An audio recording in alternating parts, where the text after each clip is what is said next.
Alô, alô, maltinha, sejam bem-vindos ao segundo episódio do meu podcast Olhos nos Olhos. A convidada de hoje não foi difícil a escolha, efetivamente foi uma pessoa que já conheço há algum tempo, que já faz parte, posso considerar, do meu leque de amigos próximos.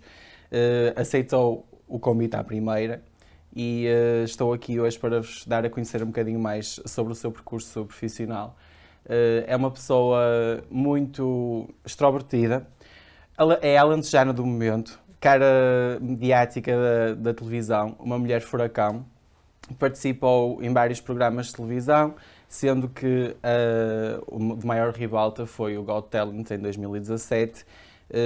É, como eu já disse, presença assídua na televisão. Veio para Lisboa com 17 anos para seguir o seu sonho, estudar teatro e ser atriz.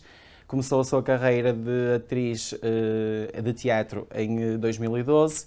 E a partir daí nunca mais parou e estou aqui para desvendar um bocadinho mais sobre o seu percurso profissional e o seu percurso um bocadinho pessoal, as influências que foi tendo. E apresento-vos então a Ana Rebentinha. Estiveste muito bem. Muito bem, muito bem. Palminhas, Obrigado, palminhas, obrigado. palminhas. Olha, obrigado antes de mais por teres aceito o meu Obrigada. convite, por estar sempre do meu lado quando decido lançar projetos, que foi o caso Claro. aqui deste podcast. Tens acompanhado o meu percurso a nível da comunicação social, do caminho que eu estou a trilhar. Vou buscar em ti algumas influências, obviamente, e acho que tens sido uma influência positiva. Obrigada. Faço já essa ressalva. Retrocedendo aqui só então ao início, não é? Para as pessoas se situarem, para quem não te conhece, que acho que é um bocadinho estranho, porque a tua cara é conhecida. Portanto, és da Amareleja, no Alentejo. Começaste muito nova com toda essa tua parte extrovertida a contar as anedotas, não é? Nas ruas da Amareleja. Fala-me um bocadinho sobre esse período da tua infância, se foi uma infância feliz, se os teus pais sempre te apoiaram em todas as tuas decisões. Sim. Olha, e as anedotas, os alentejanos gostam muito de anedotas, Exatamente. então o meu pai contava muitas anedotas quando estávamos em família e as pessoas em sítios, qualquer sítio que tu vás, as pessoas estão sempre a contar anedotas e no Alentejo, aliás, chama-se partes. Em vez de ser anedotas, anda cá que eu vou-te contar uma parte. Que é quase uma parte, as anedotas vêm muito, algumas, das vivências, não é? Das pessoas e das histórias que vão acontecendo que são reais. Depois há ali uma mistura de mitos e isso constrói as anedotas. E no Alentejo há muito isso. Há muitas anedotas, há muitas alcunhas. E começou por aí, eu ouvi o meu pai a contar anedotas em família e começou-me a interessar uma coisa, como é que uma história absurda, que às vezes aquilo não é real, é uma mistura Claro, com a realidade. Exatamente, um bocadinho ficcionado Exatamente, como é que aquilo dá piada às pessoas? E então comecei muito a contar as anedotas que ouvia e contava. E a minha casa, como fica lá no Alentejo em frente ao centro de saúde, eu levantava de manhã, às 6 da manhã, hoje em dia não faço isso, a contar anedotas, os velhos também. estavam Hoje em dia já é um espera. sacrifício acordar às Às 9. 6 da manhã, a minha mãe chateava-se comigo porque eu levantava muito cedo. Exato. E quando o centro de saúde quando estava bastante frio, eu contava anedotas na cama dos meus pais.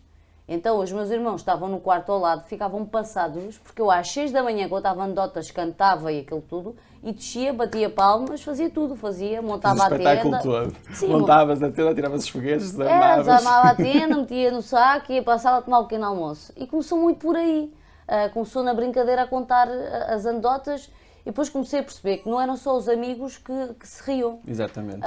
As pessoas que não eram não eram próximas de mim também se riam com isso, que isso é que é o importante, porque tu podes ter piada com os teus amigos, Claro. e está tudo certo, mas depois não tens a empatia com o público e não tens a energia ou o timing certo para fazer as pessoas rirem. Exatamente. E então foi um processo que eu fui aprendendo que espera aí, os meus amigos começam-se a rir, mas eu quero saber se o público se começa a rir. Então foi uma coisa com muito respeito que eu fui fazendo ao longo do tempo. Exatamente, foste buscar então essa influência um bocadinho ao teu pai, porque já vias ele a fazer isso e achavas que graça, não é? Ao que ele fazia. E eles não te diziam nada por... Não, eles ficaram, na altura ficaram um bocadinho assustados, não é? Claro. Depois quando fui crescendo, porque eu sempre quis ser professora de Educação Física e há bocado em off estávamos a falar muito disso e cheguei a ir para a secundária e tirar desporto, ir para o Sim. agrupamento de desporto. Mas depois comecei, lá está, a contar as anedotas já na altura, já adolescente, e houve uma vez na brincadeira, uns amigos meus estavam numa comissão de festa e disseram, olha, vai lá contar umas anedotas. E aí o meu pai ficou um bocado assustado, pensou assim, pá, porque tinha também tinha medo que as pessoas gozassem comigo. Pois, estou a perceber. Que eu caísse um bocadinho no ridículo e me magoasse com isso. Claro. Mas eu acho que ele depois com o tempo começou a perceber, depois cada vez que havia uma festa na Amareleja eu ia contar umas anedotas. Eras a estrela de... E ia muito da nervosa, terra. contava 2 ou 3 anedotas e aquilo estava ótimo. E depois foi tudo acontecendo naturalmente, fui para Moura a estudar o desporto e depois a palavra começou a passar e comecei na altura a fazer um programa de rádio em Moura que se chamava Nunca Mais é Sábado e passava o sábado. Exatamente. Era muito engraçado. Sim, o próprio nome foi buscar aí. Então, na altura, referiste agora que estás de desporto, mas o teu grande sonho sempre foi ser atriz de Sim. teatro e então com 17 anos vieste para Lisboa para seguir esse sonho. Vieste só atrás do sonho, procuravas alguma independência que não encontravas na Marleja.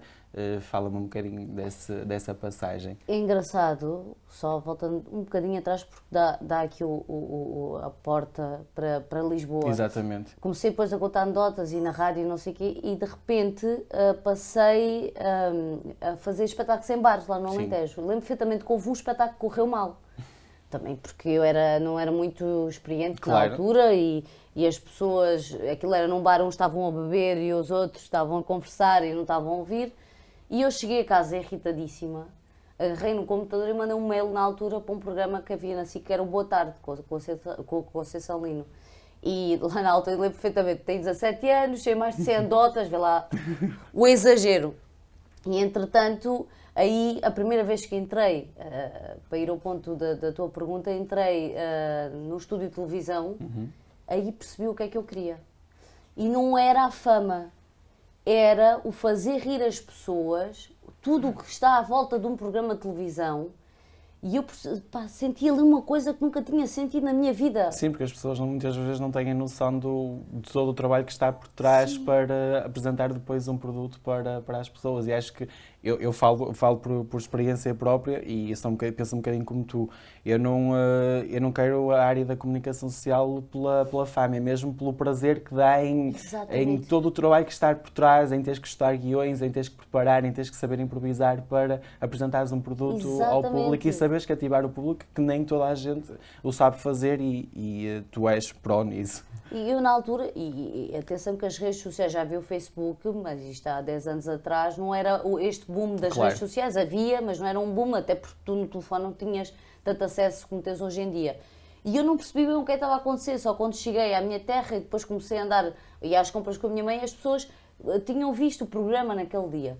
E eu disse ao meu pai naquele dia que era, eu quero me formar como atriz, quero seguir, quero ver o que é que eu gosto. Então o fim de semana vinha para Lisboa fazer teatro, na brincadeira, porque eu pensei, eu não vou fazer os meus pais pagarem-me um curso na universidade e depois eu não vou fazer até ao fim. Sim, exatamente. E ainda por cima um curso de artes, não é? Que é um curso desporto, muito... na altura não sabia muito bem. Estavas ali ainda um bocadinho indecisa porque efetivamente gostavas da área de desporto, mas também a área, lá está, se calhar a parte da atriz te cativava mais, mas não tinhas ainda se calhar bem a certeza que se era isso. Depois, pronto, fizeste a tua formação em teatro. Começaste com a carreira artística em 2012, se a minha memória não me falha, como atriz de teatro. E depois, em 2017, surgiu aqui a oportunidade de participares no Got Talent e acho que foi aí que se deu o teu grande boom a nível de televisão. Fala-me um bocadinho sobre essa experiência, o que é que se foi aquilo que esperavas, foi mais do que o que esperavas, um bocadinho. Hoje em dia, olhando para trás, um talent show é um casting ao vivo. podem ter os efeitos todos que quiserem, o brilho todo que quiserem, aquilo é uma prova de fogo para quem lá vai. Para comediantes, para cantores, para ginastas, para tudo. Exatamente. Aquilo é uma prova de fogo porque as pessoas estão-te a julgar em casa ou estão-te a apoiar em casa. Mas ao mesmo tempo, aquilo pode ser uma grande rampa de lançamento para ti. E eu às vezes quando perguntam nas minhas redes sociais, olha, vou-me inscrever no Got Talent, o que é que tu achas? E o meu conselho é, vai, se é isso que tu queres, vai, mas vai preparado que podes passar a uma fase, podes passar a outra e quando não passares, não te fazes abaixo. E na altura, quando não passei à final, eu fiquei triste com aquilo. Mas ao mesmo tempo pensei assim, não, é aproveitar aquilo que isto me deu para me lançar, porque aquilo é uma grande rampa de lançamento. Normalmente quem ganha, há várias pessoas que ganharam, na minha altura acho que ganhou um bailarino que é o António Cavalinho, já não é António. Eu acho que era António que é um Cavalinho, grande bailarino e nos está a representar, mas normalmente as pessoas querem sempre ganhar aquilo, como é óbvio, mas se tu não ganhas, aproveita aquilo. Claro. É assim, é como eu costumo dizer, o não acaba por ser sempre garantido. O que Não é vier sempre. acima disso é... Exatamente. Agora tens é que se calhar trabalhar mais do que aquele que se calhar vai ganhar o programa. Claro, exatamente. Mas mesmo lá está, quando as pessoas, acho que quando as pessoas decidem participar num talent show, acaba por, sabes que o não ali vais ter sempre, é a garantia que tu tens. Depois, a partir daí, o que vier E às bom vezes sinal. o não é bom para nós baixarmos o nosso ego. Porque quem é artista tem ego, seja em que área for, exatamente. área Eu acho que um bocadinho em todas as áreas isso acontece. Obviamente que na área artística acontece muito mais. É mais perceptível ao público, se calhar, a parte dos egos das pessoas. Baixa-te o ego e mete os pés no chão e pensa assim, não, agora vou ter que trabalhar. Claro. E na altura montei um espetáculo e até hoje fui sempre tentando e foi uma grande rampa de lançamento para mim, foi uma escola, gostei muito de fazer aquele programa, agora vendo um bocadinho atrás, mas na altura fiquei magoada, não é? Até porque eu acho que a primeira audição correu-me bem, a segunda já não me correu tão bem. Tenho essa noção. Exatamente. Houve coisas que correram bem, coisas que não correram.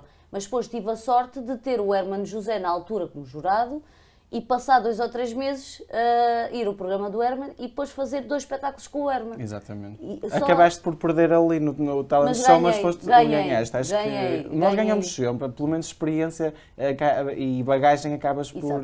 E trabalhei com o maior da comédia em Portugal. Exatamente. Por isso, para mim, esse foi o meu prémio. Exatamente, acho que mais que o prémio do talent show era o mais importante. E nessa altura, uma vez que já tinhas a tua carreira de atriz iniciada, o que é que os teus pais disseram de tu participares num talent show? Na altura, a minha mãe ficou assustadíssima. Nessa altura, o meu pai já tinha falecido. Sim, nessa altura, o meu pai já tinha falecido. A minha mãe ficou nervosíssima, os meus irmãos igual, não é? Porque, lá está, porque as pessoas estão a avaliar em casa, não é? Exatamente. Tanto o júri está lá, em estúdio, as pessoas também estão a avaliar em casa. E então, eu aí sou um bocadinho, em vez deles me protegerem, também os protejo a eles. Que é, não se preocupem, se tiver que acontecer uma coisa, eu é que tenho que gerir tudo aquilo que aconteceu. Ficaram orgulhosos, mas ao mesmo tempo ficaram com medo, não é? Porque exatamente. as pessoas têm sempre Acho medo. Que os pais querem sempre proteger-te ao máximo. E têm medo que tu te iludas, porque isto é um mundo, às vezes, as pessoas iludem-se muito com este mundo da televisão, este mundo do espetáculo.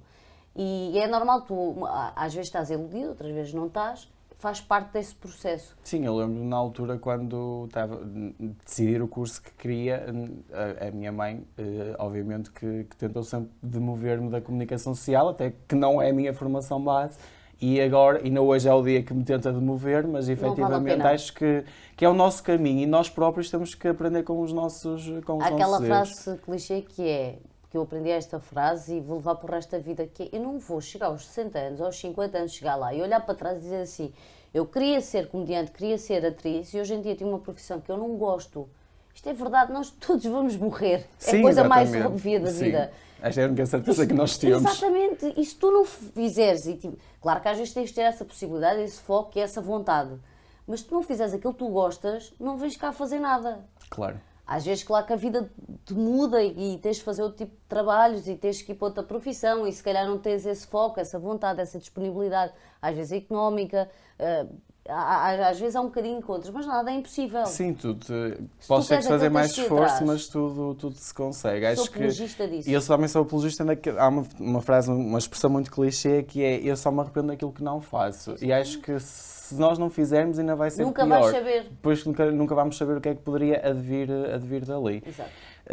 Falaste aí do teu pai, sei que foi uma pessoa bastante influenciadora para ti e pronto, acaba, como disseste, ele faleceu, acho que isso foi uma altura muito complicada da tua vida, queres nos falar? Sim, eu falo abertamente. Obviamente se Claro. quiseres, não quero aqui entrar Não. Sabes porquê? Porque eu tive um pai maravilhoso. Tive um pai maravilhoso, a minha mãe teve um marido maravilhoso e isso dá-nos à vontade para falar. Não lhe deixei nada por dizer, não deixei nada, sempre lhe disse que gostava dele, aprendi muito com ele. Era uma pessoa muito divertida, muito alegre e isso eu acho que também fui buscar um bocadinho a ele. E de repente morreu de uma forma violenta, com um AVC, de um dia para o outro, ele desapareceu, não é? Exatamente. Sim, porque eu gosto mais da expressão desapareceu, porque no fundo eles estão sempre presentes. Sempre. Acho que muitas das vezes nós não temos noção, mas quando acontece alguma coisa na nossa vida é por algum motivo. E em off nós estávamos a comentar, por exemplo, o fato que eu trago hoje.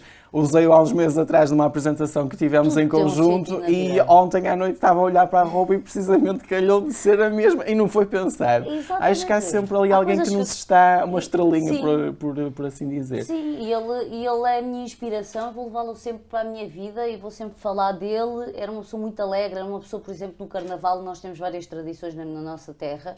E o meu pai fazia quase performance de rua, fazia o bico chocique dentro de uma carrinha, fazia, quando o Papa na altura veio cá a Portugal, fez umas asas de avião e meteu na carrinha, que era uma Ford Transit na altura. Ele era muito divertido e isso eu não tenho uma má recordação do meu pai, é engraçado. Não tenho uma discussão entre o meu pai e a minha mãe, não tenho um levantado de voz do meu pai para a minha mãe, não tenho nada disso, isso é bom, que é... Parece que ele veio cá com a sua missão de nos divertir, nos educar e nos passar os valores e depois foi. Exatamente. Quando estava a fazer o trabalho de pesquisa ontem para a entrevista, achei uma curiosidade muito, muito interessante que tu dizes que um dia ainda vais escrever a história de amor deles. E para tu teres uma história de amor tem que ser igual. E foi Foste buscar exemplos, acho que... A história de amor mais bonita que eu vi na minha vida. É sério, eu nunca... Aquilo era um amor, um estava o outro, aquilo não se largava um ao outro. O meu pai ia para o campo, a minha mãe ia só para estar com ele e vice-versa. O meu pai deu-nos lições e a minha mãe sempre disse: eu quero que vocês tenham, quero que vocês sejam para as pessoas com que vocês estão, ou mesmo que eu e o vosso pai fomos um para o outro. Porque vocês nunca viram discussão em casa, nunca viram maus tratos em casa, por isso aproveitem isso e façam na vossa vida. E é isso que tu um dia queres deixar o teu legado para o teu futuro, não é? Claro. Para os teus filhos, obviamente. Se é o que se pensas novamente nisso, acho que uma pessoa há pessoas que efetivamente não querem constituir família a nível de filhos, mas acho que é sempre bom deixarmos o legado porque nós não sabemos o dia da manhã. Se a tua base for boa, não é? Eu felizmente tive essa felicidade de ter uma vida familiar muito cheia de mimo, muito tudo. A partir daí tu tens uma base para seguir a tua vida. Somos felizardos por isso. Porque há muita gente que não tem essa base e nós temos que aproveitar essa base para depois seguir a nossa vida tal e qual como nos ensinaram. Exatamente. Retrocedendo só aqui um bocadinho atrás à tua vinda para Lisboa, sei que não foi uma vinda fácil, porque também tiveste de criar a tua independência, não tinhas amigos nenhuns em Lisboa, tiveste de criar o teu leque de amigos, a tua própria independência com outros trabalhos, porque isto não foi logo chegar a Lisboa, chegando, vou já fazer teatro aqui e começo a ter a experiência. Queres-nos falar um bocadinho sobre esse período? Eu na altura, quando vim para cá, eu vim de uma família muito humilde, também já falei isso em várias entrevistas, e eu sabia que os meus pais estavam a trabalhar à séria para eu ter 90 euros por mês para pagar o curso de teatro. Houve meses que não houve esses 90 euros por mês, tive que, na altura, recorrer à minha avó, mas eu nunca baixei os braços. Eu trabalhei em limpezas, eu trabalhei em restaurantes, a servir à mesa, a lavar pratos. Aliás, um bocadinho mais atrás, para ganhar a minha carta de condução, eu estive a trabalhar na colheita do melão, eu tinha arrepios frio no verão, não me arrependo nada. Faria, se um dia que tiver que fazer tudo outra vez, eu vou fazer tudo outra vez. Sim, nós não somos mais nem menos por ter que dar um passo atrás em algumas alturas da nossa vida. Não. Eu acho que isso até nos dá mais alento e estaleca para depois voltarmos onde estávamos. E na altura já tinha aparecido em televisão e continuava a fazer esses trabalhos, ganhava o fim de semana, servi muito às mesas em restaurantes. Gosto muito, olha, fiquei com uma paixão enorme por restauração. Mas foi muito difícil na altura, como tu disseste, não tinha cá os meus amigos, não tinha cá um núcleo. Não tinhas a tua base Sim. principal, que era a tua família, essencialmente, não, os teus pais, os teus irmãos e os teus amigos, Sim. não é? Acho que... Eu, ao princípio, estive na casa de primos, que são primos do meu pai, que me ajudaram imenso. Logo quando vim para cá o fim de semana, fazer o teatro, estava em casa de familiares que me deram um apoio extraordinário. Mas depois tive que criar a minha independência, alugar uma casa, dividir casa. Não foi muito fácil, não é? É um processo. É um processo. As pessoas pensam que o mundo artístico é um mundo muito cheio de pessoas, mas tu vives muito contigo próprio.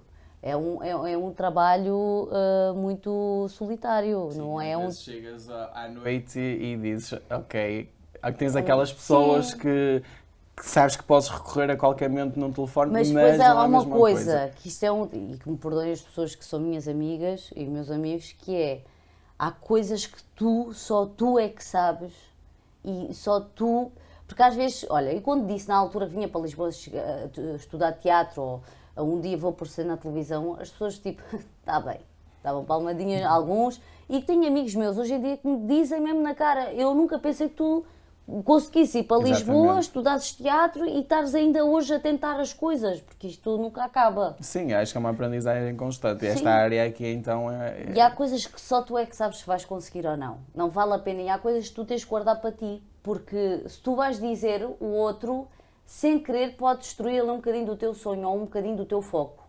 E há coisas que eu aprendi ao longo do tempo que é só dizer para nós.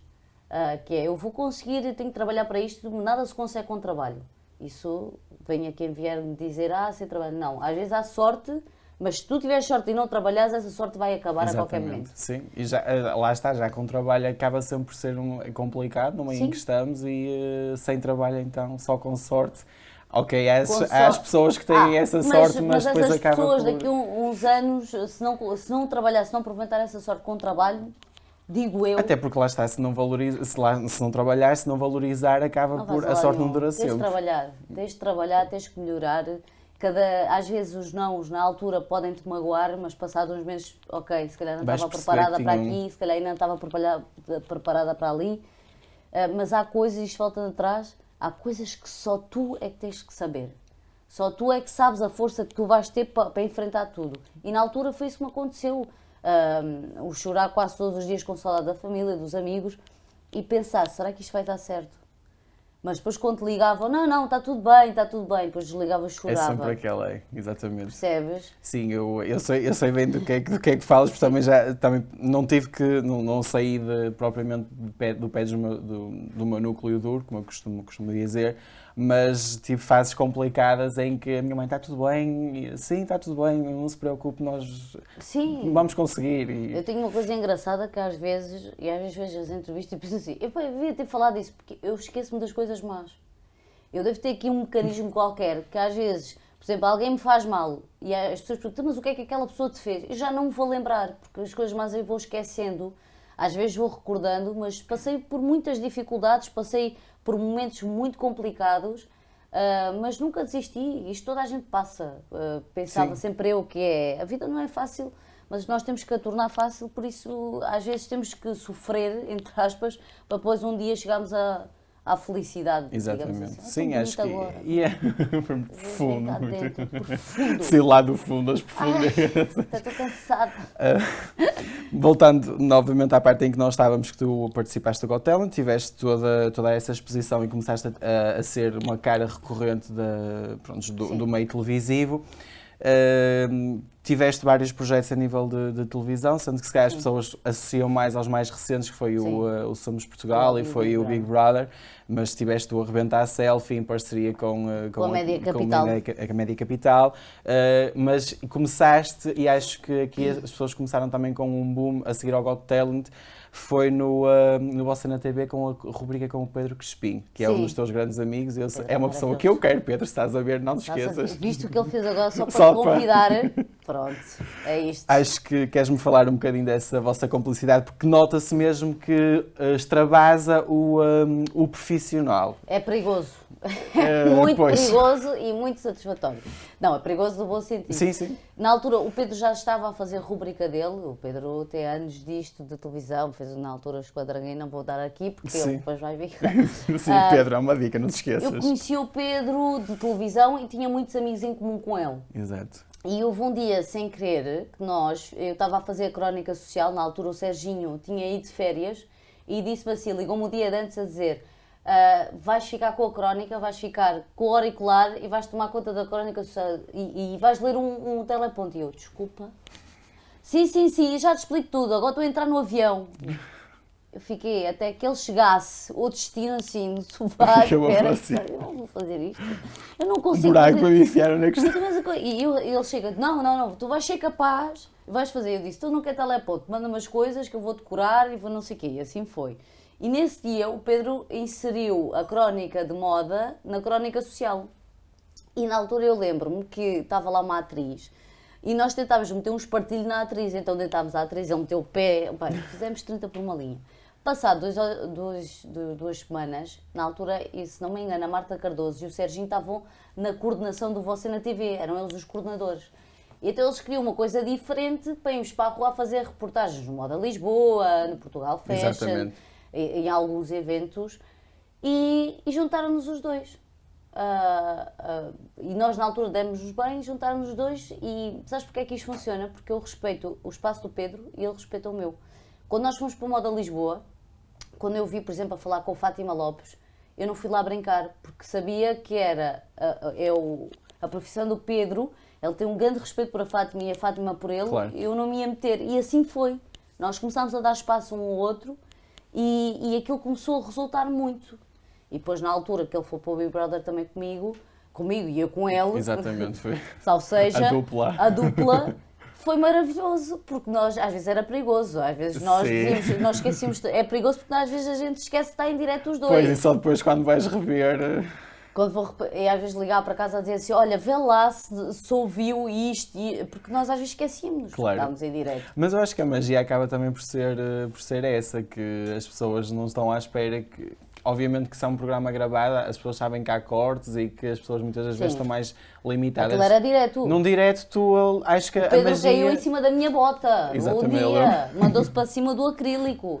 Mas isto só resulta, e com o Pedro e com outros colegas que eu trabalhei... Sim, eu aqui falei no Pedro porque efetivamente acho que quem te segue nota-se que vocês têm uma relação muito... É dos meus melhores amigos e é das pessoas mais puras que eu conheço. Eu posso ligar ao Pedro a qualquer hora que eu sei que ele me vai atender. Eu costumo dizer que o Pedro não é de sempre, mas é para sempre. Eu parece que é um amigo meu da minha terra, parece que o conheço uma vida inteira. Ele é como os meus amigos são. Se eu ligar para os meus amigos do Alentejo, eles vão-me atender a toda a hora. Se eu ligar para o Pedro vai ser igual. Mas isto só resulta porque nós deixamos-nos brilhar um outro. Respeitam o espaço de cada um e acho que... E é só aí que às vezes as pessoas esquecem-se disso. Que é deixar sempre o outro fazer a cena dele. Não é por ele estar a fazer a cena dele que eu vou ficar para trás. Não. Se nós juntarmos as peças, a coisa depois vai dar certo, exatamente. E há pessoas que não percebem isso. Pronto, e como fomos falando, já falaste da questão do Big Brother, que foi o projeto, se calhar onde as pessoas te viram mais nos últimos tempos, e depois o Somos Portugal. Sim. Que foi, se calhar, uma alegria na altura, sim. Um bicho de sensações, um balde de água fria, depois passado uns meses, e eu, pronto, que te acompanhei, e que acompanhei, por exemplo, também outras pessoas como o Zé Lopes, também, que foi assim um misto de sensações, que já está confirmado para o podcast, fiquem atentos. O Zé faz-me lembrar, não foi há muito tempo, mas o Zé é muito trabalhador, muito profissional, muito boa gente também. E eu acho que ele vai conseguir e está no caminho certo. Eu acho que vai, lá está, também. que vai buscar um bocadinho aquilo também tu acabaste por passar, não é? Foi atrás do seu sonho, foi para Sim. Lisboa, deixou a família Ele é muito também no trabalhador. Norte. E acho que, mas queres-me falar um bocadinho, então, voltando aqui à parte do Somos Portugal, como é que foi receber o convite, o que é que esperavas alguma coisa, assim, as expectativas do programa, Olha, se aceitaste logo? Aceitei logo, como é óbvio, não é? Eu já disse isto em televisão e tinha feito o Big Brother, tinha chegado a casa para aí às 2 da manhã, deitei-me e de repente já me tinham ligado 7 vezes e disseram-me: Cristina, quero falar contigo, tens 2 minutos para entrar numa chamada por Zoom. E eu ainda com a pestana da noite anterior parecia que tinha saído do Lux, com uma grande trança na cabeça, com o rímel, parecia um panda, não é? Porque a gente desmaquilha-se, mas não se desmaquilha a sério. Às 2 da manhã, não. Duas e muito, não é? Sim, depois, olha, depois começa a ver Zé, depois começa a ver a Mónica, o Santiago, o Ben, a Fanny. E eu, espera aí, o que é que está aqui a passar? Olha, os podres vão ser os apresentadores do Sons Portugal e eu vou morrer já. e de facto eu vou-te dizer, o Sons Portugal foi a maior escola que eu tive até hoje. Exatamente. Não quer dizer que os outros não tive. Eu aprendi muito, por exemplo, com o Serginho, com produções em que ele esteve envolvido. Big Brothers também aprendi muito, mas o Sons Portugal é uma escola. E depois tem uma coisa que eu adoro, que é, são uma equipa. Exatamente. Está toda a gente ali para aquele programa funcionar. E eu acho que aí foi um misto, quando eu saí do Sons Portugal, porque foi um misto do, ok, eu agradeço imenso este convite, deram-me esta oportunidade. Aconteceu não estar mais presente no Sons Portugal, mas ao mesmo tempo fiquei triste. Eu comparo isto quase como um amor não correspondido, que é, enquanto nós lá tivemos aquele amor, foi maravilhoso, exatamente, mas quando tu sais da relação, magoa. Mas ainda estou aqui num processo, agradeço imenso o convite e a oportunidade que me deram. Eu tive ali quase 2 meses. Sim. E foram 2 meses muito intensos e aprendi muito ali. Por isso, ao mesmo tempo, não dá para ter mágoa, porque me deram essa oportunidade e foram honestos comigo depois. Claro. Que é, chegaram para mim e disseram: olha, vai ficar por aqui, depois temos alguns projetos para ti, depois aceitas ou não, mas obrigado. Mas foram profissionais e honestos comigo, que é, sim, que é isso que eu peço sempre, que é, digam-me não, mas digam-me frente a frente e digam-me o porquê desse não. E aconteceu isso com a direção da TVI. E não tenho nada a apontar porque foram honestos comigo.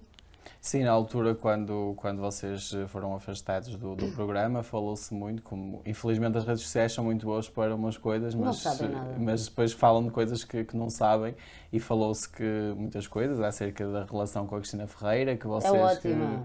Pois, era essa uma das questões aqui que não quer calar, como eu costumo dizer. Não, é ótima. Acho que... É ótima. Todos os diretores em qualquer empresa têm um trabalho muito ingrato ao mesmo tempo. Seja em que empresa for, seja na televisão, seja numa multinacional, seja onde for. É um trabalho muito ingrato, ao mesmo tempo muito de extrema importância, mas muito ingrato. Eu falei com o que tinha que falar, que é com as pessoas que me contrataram. Exatamente. A partir daí está tudo resolvido. Eu não tenho nada a apontar. Aliás, eu vi muitas notícias sobre mim, nunca respondi a nenhuma e não vou responder porque eu vim para cá para trabalhar, não vim para cá para responder a revistas. Exatamente. Eles estão a fazer o trabalho deles e eu tenho que também o respeitar. Até hoje nunca me faltaram o respeito. E a partir daí, para mim está tudo bem. O que me interessa a mim é trabalhar e quando saio daquele trabalho que as pessoas sejam diretas comigo, honestas e que tenham algum carinho e me digam assim, olha, não teve nada a ver contigo, fizeste um trabalho excelente, acabou aqui, mas nós queremos sempre contar contigo. Aliás, eles ganharam há pouco tempo as audiências do Somos Portugal e eu mandei uma mensagem a toda a equipa a dizer ganhámos. Eu também ganhei, porque eu também fiz parte, claro, eu e outros apresentadores sim. que entraram e saíram até hoje. Por isso, eu não tenho nada a apontar. Fiquei triste, claro que fiquei triste. Sim, acho que é uma expectativa que depois tu vais trabalhando essa expectativa ao longo do tempo e depois acabas de ser defraudado porque saíste, exatamente. Eu estava a gostar de trabalhar. Sempre falaste que era uma escola, exatamente, e para as pessoas terem noção, aquilo são 6 horas de direto, mas depois há todo um processo que está para trás entre estudar guiões que são recebidos e depois improvisos, porque aí tem que ser mesmo porque não conheces praticamente ninguém do que vai lá, não sei do que está nos guiões. E depois... Eu tenho muito orgulho de ter passado por aquele projeto, muito mesmo. É dos melhores projetos, se não melhor que eu já tive. E é isso que tu tens que retirar. Não é depois saís de um projeto e começares a falar mal de tudo e todos. Não, tens que chegar, perceber o que é que foi bom, o que é que foi mau. Fiquei muito magoada, claro que fiquei triste, claro que sim, mas não fiquei magoada com ninguém, nem triste com ninguém. Fiquei triste por toda a envolvência, por deixar aquela equipa, por deixar os meus colegas que foram muito, e isso eu tenho que ser a Mónica, o Santiago e o Ben, deram-nos a mão, ensinaram-nos, e isso é bonito. Sim, acho que Faz o parte trabalho da em equipa televisão. só assim é que Se funciona. for justo ou não, isso não poderei responder. Para mim, eu queria continuar, claro, porque eu vou defender sempre a minha Obviamente, parte. não é? Mas foram honestos comigo, falaram comigo, a Cristina falou comigo, toda a direção falou comigo. Isso é o que me basta. Tiveram respeito por mim, como eu tive por eles. E nós não sabemos o dia da manhã, até podem voltar a chamar-te e acho que havendo esse respeito e a honestidade acima de tudo. E muito respeito por eles, porque eu cresci na TVI. Claro. Neste momento não estou a fazer nenhum trabalho com a TVI, mas a TVI vai estar sempre no meu coração, como a RTP está no meu coração, como a Tânia Ribas. Era precisamente aí que eu tinha a buscar. Eu vejo muitas vezes, e quem acompanha a Ana Armentinha nas redes sociais sabe que tu dizes que a Tânia é a tua madrinha televisiva. Queres-nos falar assim um bocadinho sobre ela, sobre essa ligação que vocês... Sim, a Tânia abriu uma porta... aquilo funcionava assim, quando tinha uma peça de teatro ligava à Tânia. Ou mandava uma mensagem a dizer, olha, eu tinha uma peça de teatro, quer divulgar a peça de teatro, eu conto todas as anedotas que tu quiseres. E ela abriu uma porta e assim foi. E foi a partir daí eu estar na RTP, que na altura o diretor da TV, que era o Bruno Santos, me chamou na altura para comentar a Casa dos Segredos. Sim. Então foi a Tânia, no fundo, é a minha madrinha de televisão. Ela deu-me a oportunidade de me dar palco para isso, não é? A conhecer. E sou muito grata. Ainda há pouco tempo estive no seu programa, no Dia Modelo do Riso. E eu sei que tinha ali sempre uma porta aberta, como tem nos outros canais todos. Sim, a Tânia acaba por fazer aquilo que pronto, e agora puxando aqui a brasa à minha sardinha, o que tu acabas por fazer comigo, porque eu quando te disse há uns meses atrás que ia apostar nesta área, que tive o convite para fazer uma formação, tu disseste, Claro. aproveita sempre, tiras sempre algum partido, Claro. Quando te chamei para fazer a apresentação da minha marca, foste a primeira pessoa a dizer que sim, aqui foste logo a primeira pessoa a dizer que aceitavas, e é assim... E nós estamos a falar que estamos aqui em patamares diferentes da...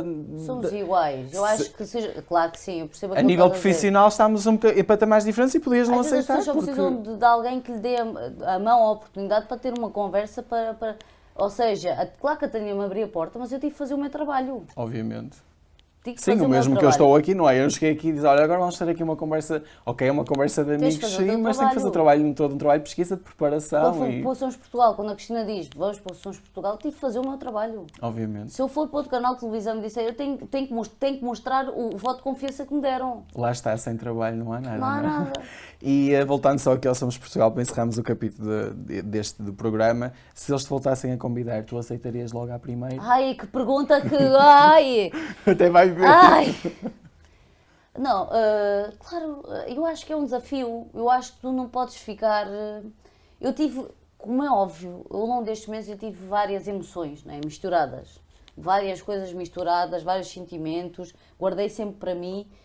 E claro que é um projeto que eu gosto. E que se me convidassem para fazer, eu iria fazer, se calhar...